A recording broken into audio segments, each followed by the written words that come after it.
My friend Ellis and I had decided to explore a part of the forest that wasn't on any map, hoping to find unspoiled nature and a break from the daily grind. We had walked for a good while. The trail we followed was faint. It was barely distinguishable from the underbrush, as if it hadn't been used in ages. The air was cool, and the tall pines overhead blocked out majority of the sun's rays.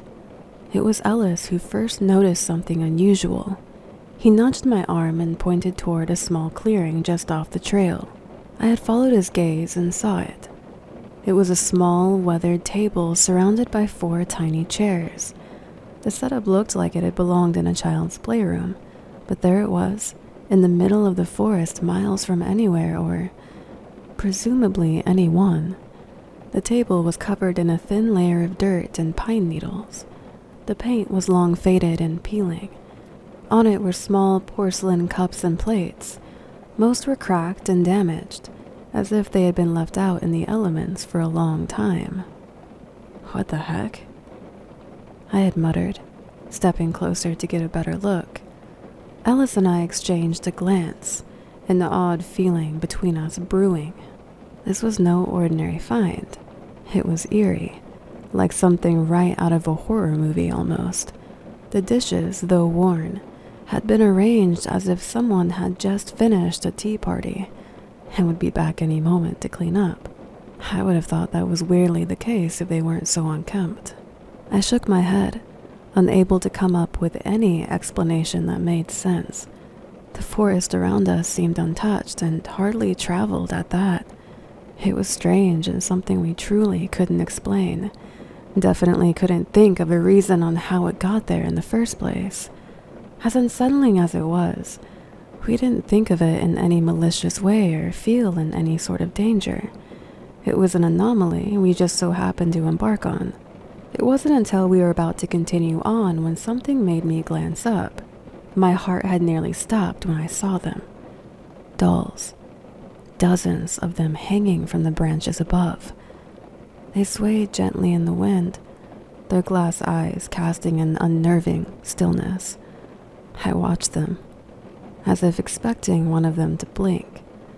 Each doll was different, some old and tattered, others newer as if added recently, but all still equally out of place. Some were missing limbs, some headless, all of them a unique style, not one alike. Ellis didn't even have to tell me how off-put he was by it. His body language said it all. I asked him if we should continue on this way or head back a different path. He just replied with a nod and gestured toward the trail to keep going, telling me that we weren't going to end our hike over some eerie doll tea party. We chuckled and tried to play off the unease that we were both feeling. We had continued on for a ways before reaching an overlook that served as our completion point. We turned around to head back the same way we came and call it a day. As we were approaching the area that housed that eerie scene, I collected myself. There was just something about it that caused a tightness in my chest. Although this time, everything was how I remember it being, except one doll was now slouched over in one of the chairs. I didn't recall seeing a doll in any of the chairs earlier, but maybe it was one of those weird things where I just happened to miss something. But I swear I would have noticed that. I mentioned it to Ellis, subtly, as if I was being overheard by something or someone. He told me the same thing, adding a hell no, there wasn't a doll in any chair before. That didn't make me feel any better. What kind of crazy coincidence would it be that one of the dolls just so happened to fall from the tree and right into one of the chairs? Pretty crazy, but perhaps. It's the only thing that we could think of anyway without claiming the dolls were possessed or something. Needless to say, we broke into a jog. The fact night wasn't too far away now was intensifying the fear we started to feel. One strange sound, one glimpse of something suspicious, and I was about ready to sprint back to the truck. The sense of foreboding that had settled over us didn't phase as we made our way through the woods and further away from this tea party site. Instead, it only seemed to grow stronger, as if urging us to keep moving. We finally reached the edge of the forest, just as the sun barely dipped below the horizon. The open fields beyond the tree line had never looked so welcoming.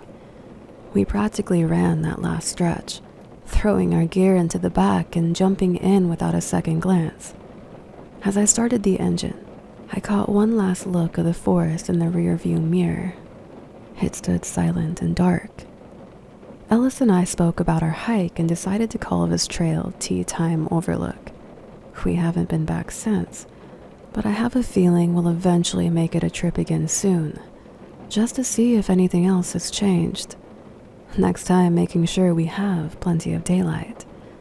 The image of those dolls hanging in the trees and the forgotten tea party beneath them stayed with us, and no matter how much I have tried, that discovery still haunts my thoughts whenever it crosses my mind. But apart from that, it always makes for a good story. I've always enjoyed getting far away from civilization, seeking out that patch of wilderness where you can truly feel alone. This trip was no different. I had driven 2 miles past the end of a dirt road. It was out in the middle of an isolated forest. I had set up camp under the towering trees as I listened to them whisper in the wind. For the most part, it was just me and the crackling fire. But that night, things took a little bit of a turn. The sky was clear with stars scattered across the dark expanse when I noticed a metallic glint in the distance. It just barely caught my eye. At first, I thought it might be a trick of the light, but curiosity, of course, got the best of me. I grabbed my flashlight and started making my way through the undergrowth, each step crunching on the forest floor. As I got closer, I could make out some type of silhouette. It was definitely a vehicle, and as I got even closer, I identified it as a Dodge Ram. It was a bit battered and wedged among the branches. It looked like it had just been dropped from the sky. It didn't look completely derelict, but it also didn't look in any running condition. There were no roads or hills nearby where it could have fallen from. The placement was just odd to me, abandoned in the middle of nowhere. I scanned the area with my flashlight now as I was taking more caution, but there was nothing else of interest outside of the thicket and darkness. I scanned my light over the damaged metal and glass. I didn't see anything that really caught my eye outside of the vehicle just being in a really weird spot, with nothing more really to see. I made a mental note of this and put my guard up. I had turned around to head back to my camp, and as I walked away, my foot got caught up on a branch. Instinctively, I reached out to fix my balance. The truck was the object closest to me, so my hand had landed on its hood. Something so simple, but it scared me half to death. I could feel a faint heat radiating through the metal, as if the engine had recently been running. Now, I've been out in the sticks a lot. I've seen my fair share of strange things, but this was unsettling. How could the engine still feel warm? How could it be warm after so long? At least what I assumed was long. The first thing that crossed my mind was that someone had been there recently. That would be the only logical reason, right? But where was that heat coming from if it wasn't the engine? Maybe there was something else at play. The more I thought about it, the more uneasy I felt. It's like it was a sign that someone or something was still close by. I suddenly had a bad gut feeling creep over me, and it was strong. I glanced around, half expecting to see something. Did I just fall for some sort of trap? Was someone around watching me? So many questions arose. The forest remained eerily silent, outside of the gentle breeze, but that only made my nerves worse. I decided I couldn't risk it, and I could not sit this one out. My instincts were screaming at me to get out of there. I whipped around, this time being extra careful with my footing, and hurried back through the undergrowth, not wasting another second. It felt like every rustle and snap was amplified, and the short path back to my tent felt endless. Every step was fueled by the creeping dread that I was someone's target. When I finally reached my campsite, I packed up quickly, shoving everything into my vehicle in a frantic rush. I didn't waste any time. I knew I had to leave. Something was just gnawing at me. I did all I could to remain focused and keep myself from a full-blown panic, all the while thinking to myself if this was some sort of ill intent. Prey trying to get away only entices a bad situation to escalate further. I felt as though I was angering an unspoken threat with my means to leave. With everything stowed away, I started the engine and drove off as my heart pounded in my chest. I kept checking my mirrors, expecting to see something or someone emerging from the shadows, but I suppose if that was the case, I would have already met them. The night was long and tense, and I didn't stop until I reached the safety of a more populated area. The memory of it all still haunts me. Even with all my experience and caution in the wilderness, I couldn't shake the feeling that I had stumbled upon something truly dangerous. Something I admit I was a bit careless with. Curiosity killed the cat is a phrase for a reason.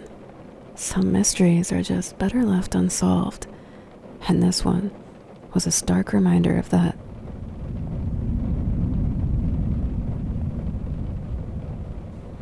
The skies were hazy that day, and the sun was a burnt orange. My parents and I had embarked on our annual camping trip to the forests of northern Maine.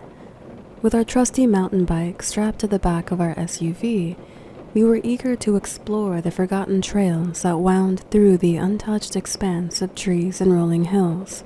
Every morning we'd prep our gear and bikes and set off into the unknown, the cool morning air whipping against our faces as we navigated the narrow paths and overgrown tracks.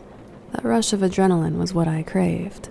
On the third day of our adventure, we decided to follow a trail that was barely visible beneath layers of fallen leaves and creeping vine. The path was challenging.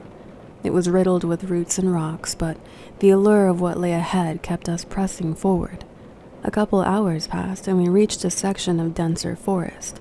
The canopy above was thickening, only until specks of sunlight pierced through. Just as we were about to pull off for a break, the trees parted to reveal a small, secluded clearing. At its center stood a vintage Airstream trailer, its once shiny exterior now dulled by years of neglect. Moss clung to its sides and ivy snaked around its wheels, anchoring it firmly to the ground. It was as if this forest was slowly trying to reclaim this intruder. My mom let out a breathy exclamation as she stopped and pulled off her helmet. "Little bit of an odd spot for a trailer," she said. Curiosity piqued. I propped up my bike and approached the sight before me.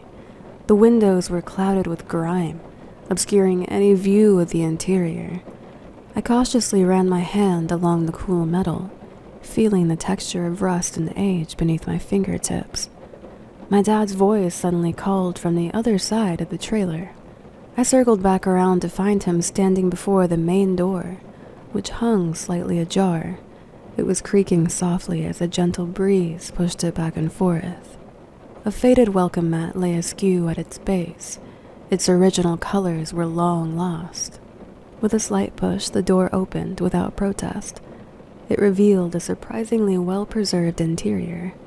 Stepping inside, we were greeted by a snapshot frozen in time. The decor was distinctly 80s, with a mustard-colored upholstery and wood-paneled walls. A small kitchenette stood to one side. Its counters were cluttered with dishes and cookware, as if someone had been in the middle of prepping a meal. Like suddenly, they were just plucked up and vanished. I moved deeper into the trailer, taking in every detail I could. A pair of men's boots sat neatly by the door, next to a worn leather jacket draped over a chair. On the tiny dining table lay an open book. Its pages were yellowed and the edges were frayed. The title ironically read, "The Great Escape." As I continued exploring, something on the couch caught my eye. Nestled among patterned throw pillows was a small porcelain music box shaped like a ballerina. Its delicate features were remarkably intact, except for a small break in the base. I picked it up carefully, cranking the small key. The little music box strained to let out a soft and haunting melody that filled the space. It was slightly out of tune as it echoed off the walls. Well, that's a little eerie, my dad commented, listening intently. I wonder who left all this behind. In the corner of the living area, there was an old stack of VHS tapes. Beside them lay a stuffed teddy bear. One button eye was missing and the fur was slightly matted. Draped over the armrest of a nearby chair was a small pink child sweater, adorned with embroidered daisies. The more we looked, the more a sense of unease began to settle over me. The contrast of adult belongings with children's items painted a somewhat unsettling picture. I motioned my parents over to a bulletin board mounted on the wall. Pinned to it were several Polaroid photos. Their images faded but still discernible. They depicted a smiling family, a man, a woman, and a little girl with a ponytail. They were all posing in various outdoor locations, some that had the trailer in the background. My mom then spoke up, a hint of sadness in her voice. I wonder what happened to them. With the growing unease of mystery and the unknown, we decided we had intruded long enough and began to make our way back outside. Riding back through the forest, the mysterious trailer lingered in my mind. Something like this can certainly leave a temporary mark on a passerby, but this really sat with me. Where are they now? Who were they and why did they leave? Where did they go? Somewhere in the heart of Maine's wilderness, we had stumbled upon more than just an abandoned trailer. We had found a connection to unknown lives, a fleeting glimpse into the past that would stay with us long after the campfire embers had died out.